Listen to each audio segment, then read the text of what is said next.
The idea refused to be rejected. Returning home to Seattle after his experience with Grinnell and the Piegan in Montana, Curtis stayed only long enough to say hello to Clara and his children, print the best negatives, made sure his increasingly successful photography studio was in able hands, and pack again before taking the train to Winslow, Arizona. There he hired a wagon and team to haul him 60 miles to the Hopi Reservation. His goal was to witness their ancient, sacred, and deeply private snake dance ceremony. The Hopi wouldn't let him.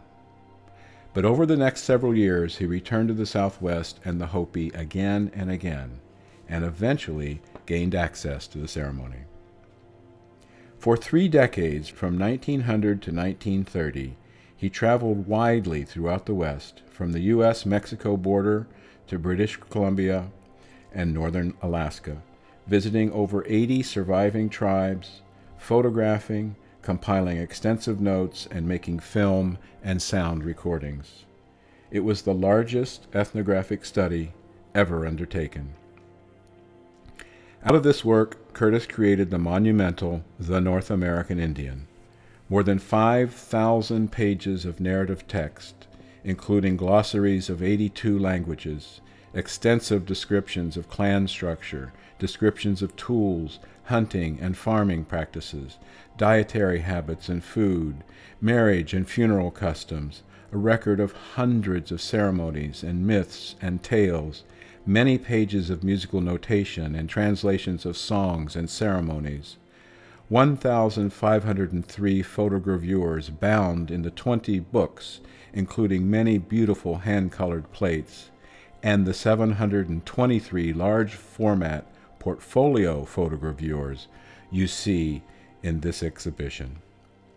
Yet he also created another massive body of work, an estimated 40,000 photographs, the first full-length ethnographic motion picture, 10,000 wax cylinder recordings, an ambitious multimedia theatrical production that toured several major cities on the east and west coasts, a book of Indian stories, numerous magazine articles, and an unfinished book on mining.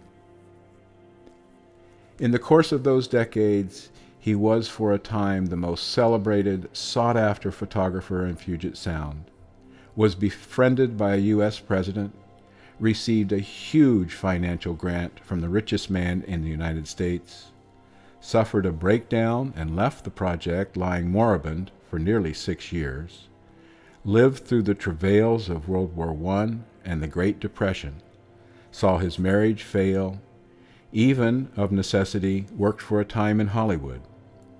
Yet by the time of the project's completion, suffering from ill health and exhaustion, he was impoverished and virtually unknown.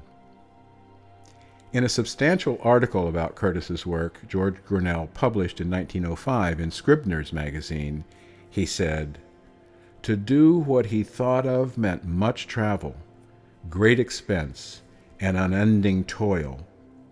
But the idea refused to be rejected. It overpowered him." Yet for all it cost him, his work, both the achievement and its flaws, is now an irreplaceable part of our history.